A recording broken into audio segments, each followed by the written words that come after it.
Hi, this is Juliana with Frisella Nursery. I want to show you today how to repot a Sansevieria. So these are my Sansevierias at home, and I've let them kind of grow crazy, and it's time to repot them. So what I'm going to do is I selected a pot with your Sansevieria. Sansevierias like to be root bound, so you want to keep a pretty narrow pot. I'm really not getting a pot much larger than this, but it's deeper. I want a little deeper root system for this guy because he's growing pretty tall and now he's getting a little wobbly, so I want it a little deeper for him. This guy, which is my cylindrica Sansevieria, he just needs to be all together in a bigger pot so he can start growing like crazy. So what I've done is I'm taking my soil and I've already mixed it with some compost because I want a little land and sea compost with this. So I'm going to fill it about a third of the way. And I'm going to grasp my Sansevieria firmly and kind of pull him out. And I'm going to see his root system. It looks really good. And I want to crumble these roots up a little bit, get them kind of woken up again so they can start getting revitalized. So I've got a lot of new babies on here. I think I'm going to put a little bit more dirt in there, get it up a little bit higher. There we go. And now I'm going to fill the top. So I've used, like I told you, a well-draining potting soil.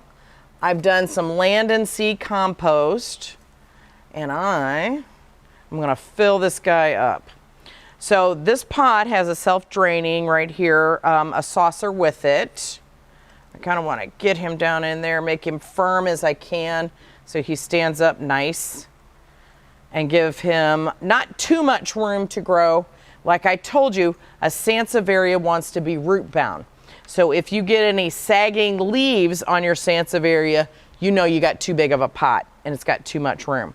So I want to give him a little drink of water after that because I haven't watered him in a while. And these guys usually only need watered about once a month. So we're going to let that soak in while I get my next one. And I'm going to save my pot and put a new plant in there. So again, I'm going to do this with my other cylindrica. I'm going to do it about a third full. I want to grasp this guy. Ooh, he came out pretty easy. So he's ready to go. Look at all those roots in there. You can see all that. It looks pretty cool, doesn't it? So I want to put him in there. I'm going to give him a little bit more soil. And then I'm going to fill him up. And get him in there good. And just whatever kind of pot kind of speaks to you. I wanted one that had a drain hole in it. And I've had these plants for about 3 years. So they've grown quite a lot in the last 3 years. And he is going to be happy. So once I've done that, I'm going to give him a little bit of water. It gets a little bit messy. And then I want to kind of push it all in there, get it really firm in there. And you've got your newly potted Sansevieria. So once I clean these guys up, they're going to look great and ready for another 3 years worth of growth. So come and follow me for any kind of help or directions on your Sansevierias or any of our indoor houseplants, and I'll be more than happy to help you get a successful plant growing in your house.